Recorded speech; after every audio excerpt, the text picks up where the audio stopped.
राधे राधे। जय गुरुदेव। सभी संत महापुरुषों के चरणों में कोटि कोटि नमन।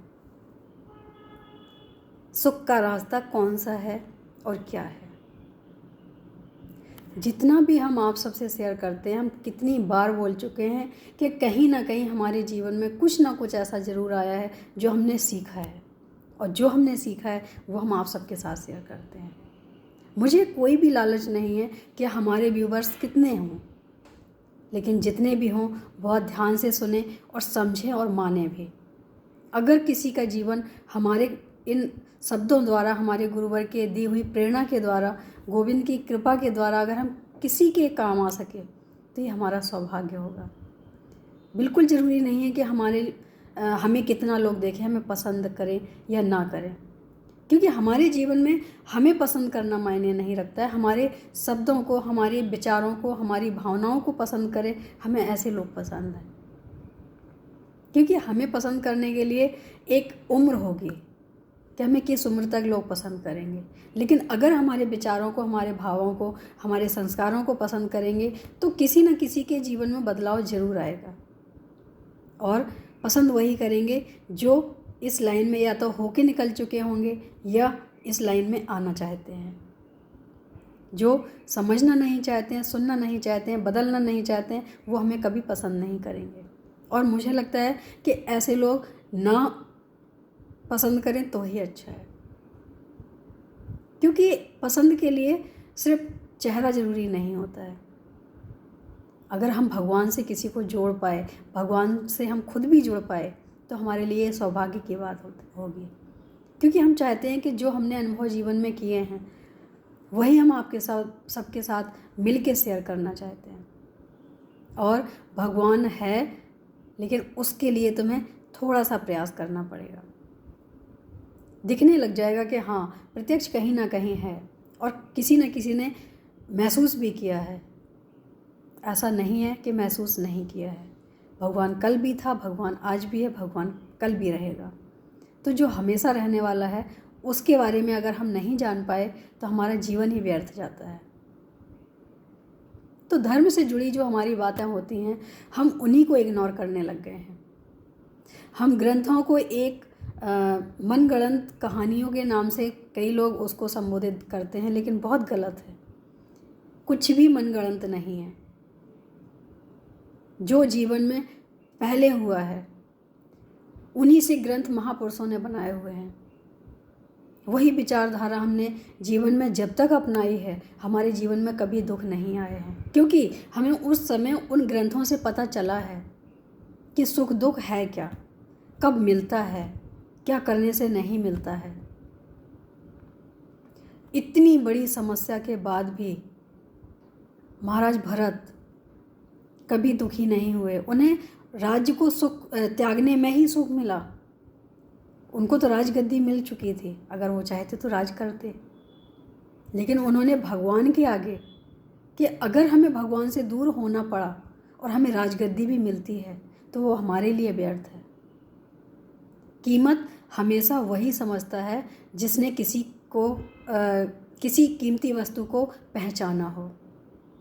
जिसको पहचान नहीं होगी तो उसके लिए वो मिट्टी के बराबर ही होगी, लेकिन जिसने पहचान लिया होगा उसके लिए वो मिट्टी भी सोने के बराबर होगी, मणि के बराबर होगी। तो सारी चीज़ें होती हैं पहचान से। अगर हमने पहचाना है तो ही हम उसके लिए त्याग कर सकते हैं, तो ही हम उसके लिए बलिदान दे सकते हैं, तो ही हम उसके लिए आगे बढ़ सकते हैं। अगर हमने नहीं पहचाना है तो हमें ये सारी कहानियाँ ही लगेंगी, सच्चाई कहीं नज़र नहीं आएगी। क्या फ़र्क था कि रावण ने राम को अपना शत्रु माना, क्योंकि वो छीनने, जो आज का युग है हम दावे के साथ कह सकते हैं रावण का युग ही कह सकते हैं। ये सभी के लिए लागू नहीं है, लेकिन जो छीनना जानते हैं, जो छीन के भी लड़ाई करना जानते हैं, जो छीन के भी अधिकार दिखाना जानते हैं, वो एक रावण ही है। रावण का मतलब शारीरिक रावण नहीं होता है। रावण का मतलब एक अस्तित्व होता है, एक स्वभाव होता है, एक विचार होता है। जो रावण से मिलता विचार हो वही आज का रावण है। रावण हमेशा शक्तिशाली था, लेकिन विचार पूर्वक अगर देखा जाए तो उसके अंदर कहीं ना कहीं लेने की ही मांग रही है, देने की नहीं। अगर उसने पूजा भी की है, ये बात हम पहले भी बोल चुके हैं कि कहीं उसने कुछ अनुष्ठान भी किया है, कुछ किया भी है, तो भी पाने के लिए किया है। लेकिन ऋषि मुनियों ने हमेशा सृष्टि में कुछ समस्या ना आए या प्रभु को पाने की या कुछ ऐसे ही कुछ अपने अस्तित्व के लिए नहीं किया है, हमेशा निस्वार्थ होकर परमार्थ के लिए किया है। और वो लोग हमेशा शक्तिशाली होते हैं जो परमार्थ के लिए करते हैं। उनके अंदर शक्तियाँ स्वयं भगवान देते हैं, क्योंकि भगवान भी उन्हीं के साथ होते हैं जो निस्वार्थ होकर किसी को अच्छा करना जानते हों। जो किसी का बुरा करते हैं, हो सकता है कि शुरू में उनको लगता हो कि हमारे जीवन में कभी कोई दुख नहीं आएगा, लेकिन बाद में जब दुख आता है तो उसका कोई अंत नहीं होता है। अंत कब होता है? अंतिम समय जब तक ना आ जाए तब तक उसका अंत नहीं होता है। रावण को देख लो और दुर्योधन को देख लो। किसी भी अगर स्थिति में हमने किसी के साथ गलत सोचा है, गलत किया है, तो हमारे साथ अच्छा नहीं हो सकता है। हाँ, अच्छा हो सकता है अगर हमें समय पे बुद्धि आ जाए, सद्बुद्धि आ जाए कि हमने जो अभी तक किया है वो भी दिल से आनी चाहिए, दिमाग से नहीं। कि हम जीवन में कुछ भी करेंगे लेकिन एक बार माफ़ी मांग के फिर दोबारा वही करेंगे। अगर एक बार दिल में ये बात आई है कि हमसे गलती हुई है, तो उस गलती को भगवान भी स्वीकार कर लेते हैं। कब? जब हम वो गलती दोबारा ना करें, उस गलती के बारे में हर रोज़ चिंतन करें। और जहाँ तक मेरा मानना है, जितना हम करते हैं वो यही करते हैं कि हर टाइम, जिस टाइम हम पूजा करते हैं, हम अपनी उन गलतियों को जो हमें नहीं करनी चाहिए थी और गलती से गलतियाँ हुई हैं हमसे, उन सभी गलतियों की माफ़ी हम उस टाइम मांगते हैं और बेशुमार होके कि हमें पता है कि हमसे ऐसा क्यों हुआ है। लेकिन ऐसा ना हो, हम आगे कभी ऐसा ना करें, ये शक्ति देना आपकी कृपा के बगैर मुश्किल काम है। इसलिए आप इतनी शक्ति दो, आप हमें इतना लायक बनाओ कि हम आगे गलतियां ना कर सकें, क्योंकि हम मिट्टी के पुतले हैं, गलतियां होंगी। अगर हमारी सोच सही है तो गलतियां हम जान के नहीं करते हैं, लेकिन हमारी सोच सही नहीं है तो वो पूरी प्लानिंग के साथ गलतियां होती हैं। और जो पूरी प्लानिंग के साथ गलतियां होती हैं वो गलतियां हमें ज़्यादा दुख देती हैं, क्योंकि वो हमारी सोची समझी साजिश है। जो हम गलती से गलतियां कर जाते हैं उसके लिए तो भगवान भी क्षमा कर देते हैं, और उसको हमने माना भी है कि गलती हुई है, नहीं होनी चाहिए थी। जो गलतियां हम स्वीकार लेते हैं उसकी क्षमा भगवान जरूर करते हैं, उन गलतियों को क्षमा जरूर करते हैं भगवान। तो अगर कोई गलती होती है तो हमें उसकी माफ़ी मांग लेनी चाहिए, और हमें ग्रंथों के हिसाब से ही जीना चाहिए।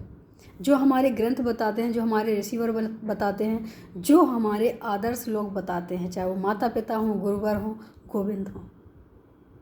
क्योंकि हम अगर अपने हिसाब से जिएंगे, आज हमें देखने को जो मिलता है, सबको देखने को मिलता है कि सुख कम है, दुख ज़्यादा है।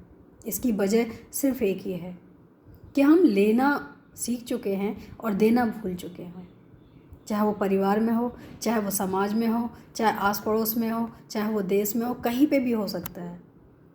हमें लगता है कि सिर्फ हमें लेना है, हमें पाना है, अधिकार छीनना है, लेकिन देना नहीं है।